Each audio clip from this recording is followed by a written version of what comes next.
Two birds with spoons on their face, one's pink and one's white. Nature's pretty incredible, guys. Look at those birds. Wow!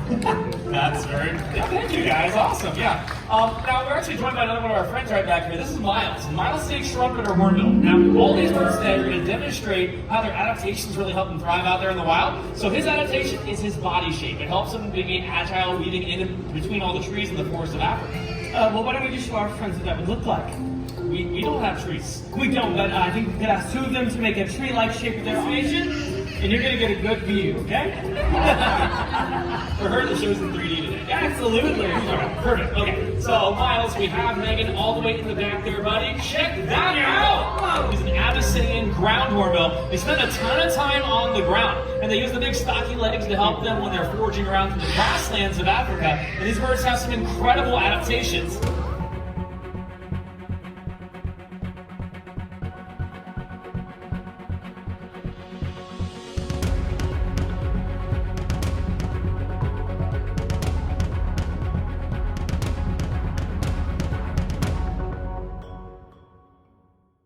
Today, so you need to be over there with him, buddy, okay? So, what?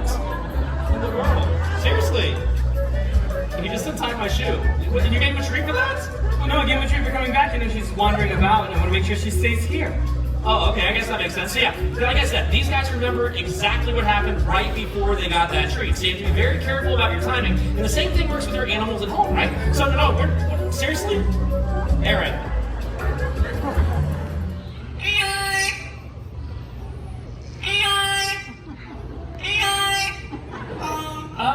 What a wingspan. Well, yeah, you know, that actually makes them the largest member of the vulture family, and vultures are super important because of what they eat. So, shout out, what's on the menu for a vulture?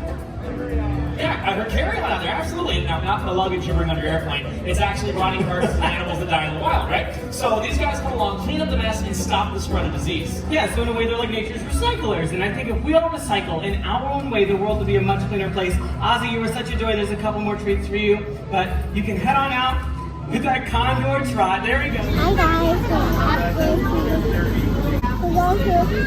Rainbow Kingdom. And we hope you guys have fun with the video. So watch me. Okay guys. Bye guys. I will be doing more videos later in the day. Bye.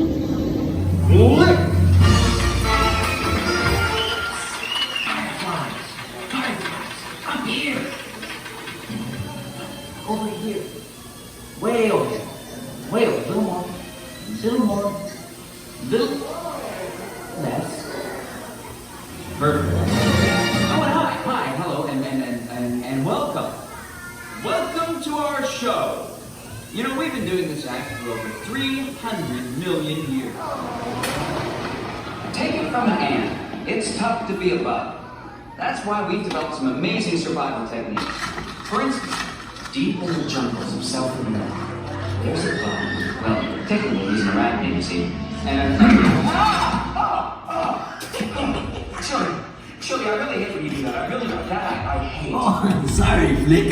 Where was I? Yes, Chilean tarantulas, like my friend Chili here, Yeah. throw poison quills at their enemies.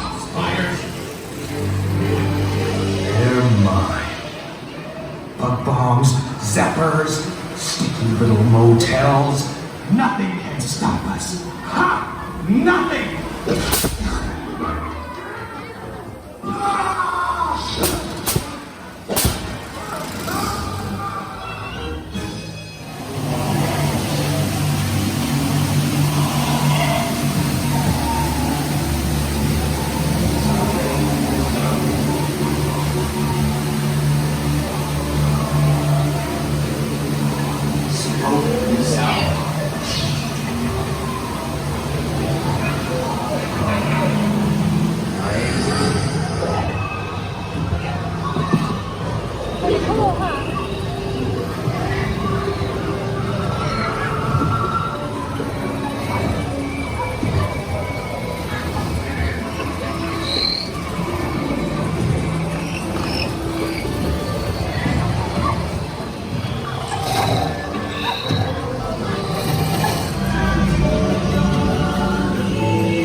It's actually the closest living relative of the giraffe. And we know that because of its long prehensile tongue that it uses to grab leaves off trees, as well as its bone structure. You're going to see a large black and white bird. That's going to be a saddle-billed stork.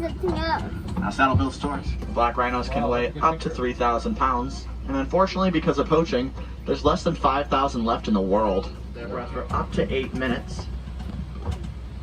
They can swim, but the majority of the time they actually walk along the bottom of the water. They spend a majority of the day in the water to avoid getting sunburn. But at night, they'll actually venture miles away from the water in search for food. Both the male and female will help incubate their eggs. Breathing. Baby giraffe will stand at about 6 feet tall when it's first born. Like the okapi, giraffes have a long prehensile tongue that they use to grab leaves off trees.